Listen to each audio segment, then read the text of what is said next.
Hello everyone, मेरा नाम अंकित मिश्रा और आज की इस वीडियो से मैं आपसे बात करने वाला हूँ रेगुलेशन ऑफ किडनी फंक्शन के बारे में। जैसा कि आप सब जानते हैं कि जब हम लोग पढ़ते हैं एनिमल फिजियोलॉजी, तो एनिमल फिजियोलॉजी के अंदर हमारा एक टॉपिक हर एक एनिमल फिजियोलॉजी या ह्यूमन फिजियोलॉजी के टॉपिक में कॉमन होता है, आता ही आता है, और वो है उसका रेगुलेशन। हर एक फिजियोलॉजिकल जो भी प्रोसेस होती है उसको रेगुलेट करने के लिए बहुत सारी चीज़ें हमारे बॉडी के अंदर होती हैं, जैसे कि न्यूरल सिस्टम होता है, ब्रेन होता है, हमारी हार्ट होती है। ये सारी चीज़ें जो होती है कहीं ना कहीं हमारे ह्यूमन फिजियोलॉजी को अफेक्ट करती हैं। तो चूंकि हम लोग इस समय पढ़ रहे हैं एक्सक्रीशन, तो जिन लोगों ने अभी तक इसके सारे वीडियोस को नहीं देखा है ना, आप अगर उन वीडियोस को नहीं देखेंगे तो जाहिर तौर पे आपको बहुत सारी चीज़ें इस टॉपिक के अंदर समझ में नहीं आएंगी। तो जा करके प्रीवियस वीडियोस देखिए इसके पूरे के पूरे, और अगर आप वन शॉट देख रहे हैं तो फिर वहाँ पे तो आपको पता ही होगा कि क्या चल रहा है। तो सबसे पहले अगर आपने इस वीडियो को पूरा देखना चाहते हैं या समझना चाहते हैं तो पुराने वीडियो को देखना कुल मिलाकर के ज़रूरी है।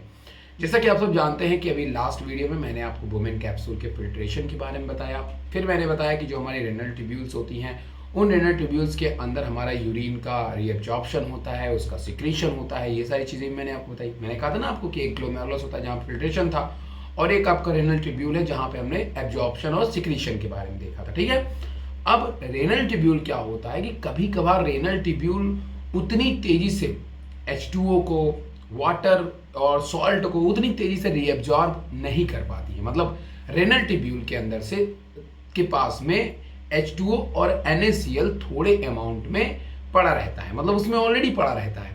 तो वो ये चाहती है, रेनल ट्यूब्यूल ये चाहती है कि वो क्या करे कि पहला काम तो ये करे उसकी, मतलब इस तरह के होने का मतलब NaCl और H2O का रेनल ट्यूब्यूल में होने के कारण जो फिल्ट्रेशन रेट है, जो फिल्ट्रेशन है, जो रीअब्जॉर्प्शन है, वो रेट कहीं ना कहीं क्या हो जाएगा, घट जाएगा। भाई ऑलरेडी अगर उसके अंदर पहले से कोई चीज़ पड़ी हुई है तो नई चीज़ तो नहीं आ सकती ना। जैसे ऑलरेडी ट्यूब्यूल के अंदर अगर कोई चीज़ है तो बाहर से फिल्टर होकर के कोई भी चीज़ अंदर आएगी तो ट्यूब्यूल तो ऑलरेडी फिल है, तो वो चीज़ों का तो रीअब्जॉर्प्शन और सिक्रीशन नहीं होने वाला ना। तो इसके लिए जरूरी ये है कि पहले आपके ट्यूब्यूल का जो भी वाटर मॉलिक्यूल है और बाकी जो भी चीज़ें उनको क्या कराओ, रीअब्जॉर्ब कराओ।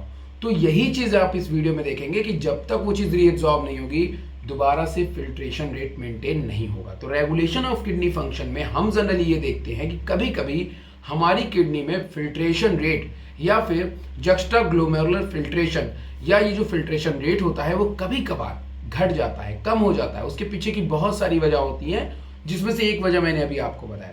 तो उस फिल्ट्रेशन रेट को बनाए रखने के लिए हमारा ब्रेन नंबर 1, हमारी किडनी नंबर 2, और हमारा जो है क्या बोलते हैं उसको, और हमारा बेसिकली हार्ट, ये हार्ट और किडनी और आपकी उसमें इन्वॉल्व होती हैं, लीवर भी आपकी इन्वॉल्व होती हैं, लंग्स भी, ये सारी चीज़ें जो है आपस में मिल करके कुछ ऐसे केमिकल्स को रिलीज करती हैं, कुछ ऐसे फैक्टर्स को एक्टिवेट करती हैं जिनके कारण आपका जो GFR है, ग्लोमेरुलस फिल्ट्रेशन रेट है, वो दोबारा से स्टार्ट हो जाए, ब्लड का प्रेशर दोबारा से बढ़ जाए।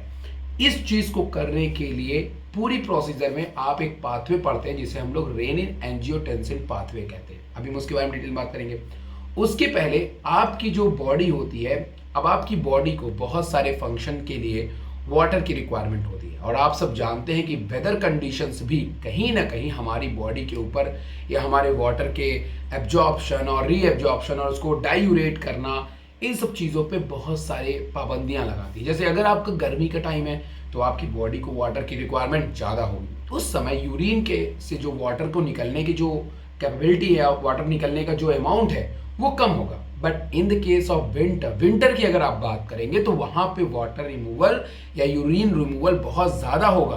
तो उस चीज़ों के बारे में, क्योंकि हमारी बॉडी के अंदर पाए जाते हैं osmo receptors, these osmo receptor जो होते हैं वो हमारे ब्लड वॉल्यूम में अगर वाटर कम हो रहा है तो भी एक्टिवेट होंगे, ज़्यादा हो रहा है तो भी अपना फंक्शन परफॉर्म करेंगे। मतलब ये आपके ऑस्मो रिसेप्टर्स जो होते हैं ये हमारी बॉडी के फ्लूइड में और आयंस में अगर किसी तरह का चेंज आ रहा है तो ये ऑस्मो रिसेप्टर एक्टिवेट होते हैं, और ये ऑस्मो रिसेप्टर एक हार्मोन्स के लिए काम करते हैं जिसका नाम है ADH, anti diuretic hormones. These anti diuretic hormones generally regulates our water concentration inside the blood. ठीक है, जैसे कि ADH जो होता है, उस ADH एंटी डाइयूरेटिक हार्मोन्स, इसको रिलीज करने वाला कौन है, पिट्यूटरी है भाई, जाहिर तौर पे पिट्यूटरी है, लेकिन पिट्यूटरी में भी ये रिलीज होता है न्यूरो हाइपोफाइसिस रीजन से, न्यूरो हाइपोफाइसिस रीजन से। और ये एडीएच और वैसोप्रेसिन जो होता है, ये आपके जो भी रिलीज होते हैं, ये इनका मेन काम होता है कि ये वाटर के एब्जॉर्प्शन को प्रमोट करेंगे। एडीएच हमेशा वाटर के रीएब्जॉर्प्शन को प्रमोट करेगा और डाईयूरेसिस को रोकेगा। डाईयूरेसिस को क्या करेगा? रोकेगा। मतलब जो वाटर बहुत ज्यादा अमाउंट में बाहर जा रहा था उसे कहीं ना कहीं ये क्या करेगा? रोकेगा एंड इंक्रीज। और जब ये ऐसा करेगा तो आपके जो ब्लड है उसका जो अमाउंट है, ब्लड के अंदर जो वाटर है उसका अमाउंट क्या हो जाएगा भाई? अगर मैं यूरिन में वाटर को जाने से रोकूंगा, फालतू के वाटर को यूरिन से एब्जॉर्व कर लूंगा, तो इस कंडीशन में बॉडी के ब्लड का वाटर का वॉल्यूम बढ़ेगा कि नहीं बढ़ेगा? मेरी बात समझ ना। मैंने कहा अगर मेरे पास में ब्लड है, ब्लड में वाटर है, अगर मैं पूरे वाटर को यूरिन के फॉर्म में निकाल के फेंक दूंगा या यूरिन में दे दूंगा, तो उससे मेरी बॉडी के अंदर वाटर कंसंट्रेशन क्या हो जाएगा? कम हो जाएगा। लेकिन गर्मी का सीजन है और हमारी बॉडी को वाटर की रिक्वायरमेंट ज्यादा है, तो हमें बॉडी के वाटर के वॉल्यूम को क्या करना पड़ेगा? बढ़ाना पड़ेगा।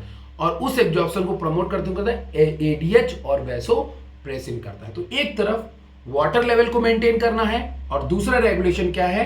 दूसरा रेगुलेशन है आपका रेनिन एंजियोटेंसिन या फिर केमिकल की मदद से हमें अपने फिल्ट्रेशन रेट को मेंटेन करना है। दोनों अलग अलग चीजें हैं। तो सबसे पहले मैं आपसे बात करूंगा ये वाला प्रोसेस जो मैंने अभी आपको बताया कि किस कंडीशंस में आपका जो वाटर है वो एडीएच एक्टिवेट होगा और किस कंडीशन। देखो नॉर्मली कंडीशन में पहले आप देख पा रहे होंगे यहाँ पे सबसे पहले आपके सामने जो डायग्राम है वो है कि भाई अभी हमारा जो वाटर है, अभी हमने जो वाटर लिया हुआ है, अभी हमारा जो कंसंट्रेशन है वाटर का ये वाला देखिए, अभी हमारा जो water content of the blood है वो नॉर्मल है। क्या है? नॉर्मल है। लेकिन हुआ क्या?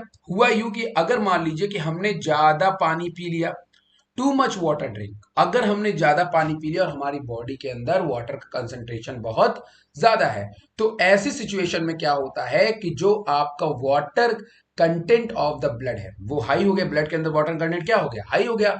हमारी ब्रेन में इंफॉर्मेशन गई कि भैया देखो बहुत ज्यादा वाटर हो गया, हमको ज्यादा वाटर नहीं चाहिए। तो ब्रेन जो बहुत ज्यादा एडीएच रिलीज कर रही थी, उस एडीएच की सिक्रीशन को इसने क्या कर दिया? लेस कर दिया। क्या कर दिया? लेस। तो जिस समय बॉडी के अंदर ब्लड में वाटर मॉलिक्यूल ज्यादा, वहां एडीएच कम। फिर क्या हुआ? जैसे ही जब बॉडी का लेस एडीएच हो जाएगा तो low volume of water absorb by kidney, तो उस समय किडनी ज्यादा वाटर को एब्जॉर्ब नहीं करेगी। तो मैक्सिमम वाटर हम यूरिन के फॉर्म में, किस फॉर्म में? यूरिन के फॉर्म में मैक्सिमम वाटर को हम क्या कर देंगे? बाहर निकाल देंगे। समझ में आ गया मेरी बात की नहीं? देखो हमने नॉर्मल कंडीशन में ज्यादा पानी अगर पी लिया, नॉर्मल कंडीशन में पहले थे, फिर हमने ज्यादा पानी पिया, बॉडी के अंदर वाटर का बैलेंस ज्यादा हो गया। अब ब्लड क्या काम करेगी? ब्रेन को इंफॉर्मेशन देगी भैया ऐसा है कि अपने पास वाटर बहुत ज्यादा है। तो ब्रेन जो एडीएच को रिलीज कर रही थी उसके सिक्रीशन क्या कर देगी? कम कर देगी। जिससे ऑलरेडी किडनी, जो कि एडीएच जो है किडनी से वाटर को रीएब्जॉर्प्शन मदद करता है, एडीएच कम हो गया तो वाटर एब्जॉर्प्शन भी क्या हो गया? कम हो जाएगा। और वाटर रीएब्जॉर्प्शन कम हो गया तो अब वो वाटर जो है यूरिन के साथ में बॉडी के बाहर निकल जाएगा, जिससे ज्यादा से ज्यादा अमाउंट में आप यूरिन को एक्सक्रीट करोगे। ठीक है। अगर मान लो कि आपके बॉडी में स्वेटिंग हो रही, बहुत ज्यादा वाटर लॉस हो रहा है, सॉल्ट बहुत ज्यादा हो गया बॉडी के अंदर। सॉल्ट कब ज्यादा होगा भाई? जब आपकी बॉडी में यूरिन का अमाउंट ज्यादा होगा, जब गर्मी बहुत ज्यादा होगी, आप पानी बहुत कम पी रहे हो, तो ऐसी सिचुएशन में सॉल्ट कंसंट्रेशन बहुत ज्यादा होता है। गर्मी अलग से होती है बॉडी में, और बॉडी में वाटर की रिक्वायरमेंट बढ़ जाती है। अगर बॉडी में वाटर की रिक्वायरमेंट है तो भैया आप जो है वाटर को वेस्ट नहीं कर सकते हो। तो water content of the blood low है अगर, तो ऐसे सिचुएशन में ब्रेन तुरंत अपने न्यूरोहाइपोफाइसिस या पिट्यूटरी के न्यूरोहाइपोफाइसिस रीजन को इंफॉर्मेशन देगा कि तुम एडीएच और वैसोप्रेसिन रिलीज करो। और तब ब्रेन एडीएच को रिलीज करती है, और जिससे जो रेनल ट्यूब्यूल है उसके अंदर वाटर का रीएब्जॉर्प्शन बढ़ जाता है।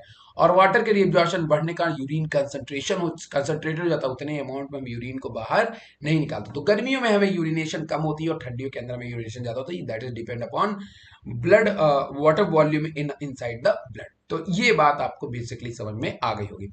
अब दूसरा केस जो हमारा है वो बहुत इंपॉर्टेंट है। वो केस है आपका रेनिन एंजियोटेंसिन सिस्टम। बहुत इंपॉर्टेंट केस है, इसको बहुत ध्यान सुनिएगा, ये सब एग्जाम में आने वाली चीजें। देखो मैंने कहा कि आपका मेनली बोवेन कैप्सूल के पास में ब्लड बहुत तेजी प्रेशर के साथ में आती है, बहुत तेजी प्रेशर के साथ में आती है, और फिल्ट्रेशन के लिए बोवेन कैप्सूल की कैपिलरीज में जाती है और ब्लड फिल्टर होता है। राइट। मतलब ब्लड का इतनी तेजी से आना ये भी कहीं ना कहीं क्या है? जरूरी है फिल्ट्रेशन के लिए। अगर फिल्ट्रेशन होना है तो अफरेंट एट्रियोल से ब्लड बहुत तेजी से आना चाहिए, ठीक। लेकिन क्या हो अगर ये ब्लड इतनी तेजी से ना आए, और ये ब्लड तेजी से तभी नहीं आएगा जब आपके रेनल ट्यूब्यूल के अंदर ऑलरेडी वाटर और सॉल्ट पड़ा होगा। क्योंकि जब भाई हम खाना कब ज्यादा खाएंगे, जब अंदर मेरे भूख होगी। ऑलरेडी अगर हम खाना खाए हुए तो भैया हम कहां से खाना खा पाएंगे, नहीं खा पाएंगे। द सेम एग्जांपल यहां पे अप्लाई करिए। रेनल ट्यूब्यूल जहां रिएब्जॉर्प्शन वगैरह हो रहा है वहां ऑलरेडी वाटर और सॉल्ट, मतलब वो जगह खाली नहीं है, अभी वो भरी हुई है। तो ऑलरेडी अगर वो जगह भरी हुई है तो ऐसे कंडीशंस में क्या करेगी, आपकी बॉड आपकी रेनल आपकी जो किडनी है, जो नेफ्रॉन है, वो वाटर को बहुत तेजी से नहीं ले पाएगी, ब्लड वेसल्स उतनी तेजी से नहीं आएंगे।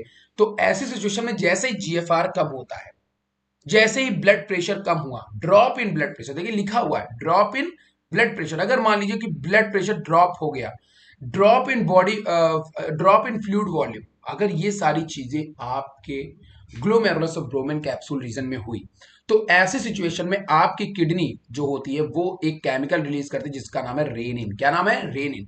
रेनिन किडनी रिलीज करी, और ये जो जेजी सेल्स होती है, जक्स्टा ग्लोमुलर सेल्स होती हैं, जो कि आपके डीसीटी रीजन के पास में होती हैं और बोमेन कैप्सूल के पास होती है, वहां से रेनिन रिलीज होना शुरू होता है। और जब रेनिन रिलीज होता है ना, तो रेनिन जब रिलीज होता है तो रेनिन रिलीज होने के बाद में वहां पे एंजियोटेंसिन 1 को एक्टिवेट करना पड़ता है। रेनिन जो है किसके ऊपर अटैक करता है? एंजियोटेंसिनोजन, क्योंकि हमें एंजियोटेंसिन को एक्टिवेट करना है। और एंजियोटेंसिन को एक्टिवेट करने के लिए हमें एंजियोटेंसिन स्टार्ट में किस फॉर्म में होता है? एंजियोटेंसिनोजन फॉर्म में है। उसको रिलीज कौन कर रहा है? इसको रिलीज कर रही है आपकी लीवर। कौन कर रहा है? लीवर। ध्यान सुनिएगा मेरी बात। रेनिन रिलीज किया किडनी, लेकिन रेनिन से फंक्शन पर, रेनिन फंक्शन को शुरू करता है लेकिन उसके ऊपर इंपैक्ट दूसरा कोई डालेगा, और जो दूसरा डालेगा वो कहां से रिलीज हो रहा है? वो हो रहा है आपके लीवर से। किससे रिलीज हो रहा है? लीवर से। तो लीवर में एंजियोटेंसिन इनएक्टिव फॉर्म में होता है, एंजियोटेंसिनोजन के फॉर्म में।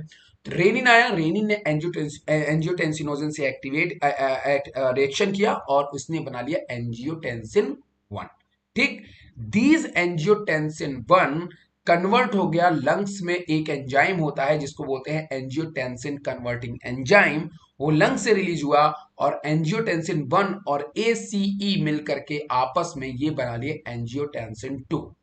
अब these angiotensin perform various functions in our body for increasing GFR value. It means glomerulus filtration. It means GFR को बढ़ाना है तो ड्रॉप इन ब्लड प्रेशर को ज्यादा करना पड़ेगा। जो ब्लड प्रेशर ड्रॉप हुआ है उसको बढ़ाना पड़ेगा, ड्रॉप इन फ्लूइड वॉल्यूम को बढ़ाना पड़ेगा। इस ब्लड प्रेशर को बढ़ाने के लिए क्या करो भैया? ब्लड वेसल में तो आराम से ब्लड आ रही ना, तो आप ब्लड प्रेशर कैसे बढ़ा लोगे? ब्लड प्रेशर बढ़ाने के लिए ब्लड प्रेशर क्या कर दो?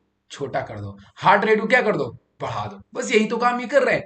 एंजियोटेंसिन 2 गया सबसे पहले आपके किडनी के ऊपर मौजूद, किसके पास में? सबसे पहले किडनी के ऊपर मौजूद एड्रिनल ग्लैंड पास गया, वहां से बोला भैया ऐसा करो तुम एल्डोस्टेरॉन रिलीज करो।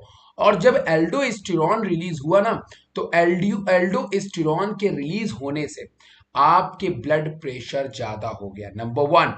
और एंजियोटेंसिन 2 ही आगे गया, दो फंक्शन किया। एक तो गया एल्डोस्टेरॉन को एक्टिवेट किया, इसने ब्लड प्रेशर को बढ़ाएगा। ये क्या करेगा? ब्लड प्रेशर को बढ़ाएगा, नंबर 1, क्योंकि इसने एड्रिनल ग्लैंड को स्टिमुलेट किया, एल्डोस्टेरॉन किया जो कि ब्लड प्रेशर को बढ़ाएगा, नंबर 1। और एंजियोटेंसिन 2 का एक और काम है, इसने जो ब्लड वेसल आप देख रहे हो इसके एरिया को क्या कर दिया? अंदर वाले एरिया को नैरो कर दिया। लुक एट दिस, यहाँ पे एरिया ब्रॉड है लेकिन यहाँ पे एरिया क्या हो गया? नैरो हो गया। और नैरो होने के कारण ऑलरेडी भाई पाइप मोटी है तो प्रेशर बहुत हल्का होगा, पाइप पतली जाएगी, प्रेशर का, इसी को हम लोग बोलते हैं वैसो कॉन्स्ट्रिक्शन। क्या कहते हैं? Vaso constriction. तो दो काम किया एंजियोटेंसिन ने। एक काम हुआ क्या? एल्डोस्टेरॉन को एक्टिवेट, एड्रिनल ग्लैंड को एक्टिवेट करता है ताकि एल्डोस्टेरॉन रिलीज कर सके और वो जाकर के ब्लड प्रेशर को बढ़ा सके। और दूसरा वैसो कॉन्स्ट्रिक्शन कर देना, ब्लड वेसल के साइज को, ल्यूमेन को थोड़ा छोटा कर देना। ऐसा करने से क्या हुआ कि kidney to stimulate reabsorption of acid. और तीसरा काम इसका होता है वो ये होता है कि एल्डोस्टेरॉन जो है वो किडनी के पास जाता है और वो रेनल ट्यूब्यूल के अंदर जो भी NaCl और H2O पड़ा है उसके रीएब्जॉर्प्शन को क्या कर देगा? बढ़ा देगा। तो ये वाला फंक्शन आपको बेसिकली समझते रहना है जो कि आपको यहाँ काम देने वाला है। फिर से बता दे रहा हूं, रेनिन रिलीज होता है सबसे पहले आपके किडनी से, क्योंकि एंजियोटेंसिन 2 को एक्टिवेट करने के लिए रेनिन का शुरू होना, सीक्रेट होना जरूरी है। तो रेनिन पहले रिलीज हुआ किडनी के उस रीजन से, जीएफआर रीजन से, जहां पे आपका ब्लड प्रेशर लो है, उसने जो है एंजियोटेंसिनोजन, जो कि एक इनएक्टिव फॉर्म है एंजियोटेंसिन 1 का, उसको एक्टिवेट किया, फिर ये एंजियोटेंसिन बना। एंजियोटेंसिनोजन निकलता है लीवर से, और फिर एंजियोटेंसिन 1 और एसीई मिल करके एक नया आपके फैक्टर्स को एक्टिवेट करते हैं, जिसको हम लोग कहते हैं एंजियोटेंसिन 2। नाउ दिस एंजियोटेंसिन है वेरियस रोल। पहला काम है कि जाएगा एड्रिनल ग्लैंड पास, एल्डोस्टेरोन रिलीज करेगा, जिससे NaCl और H2O का एब्जॉर्प्शन बढ़ सके।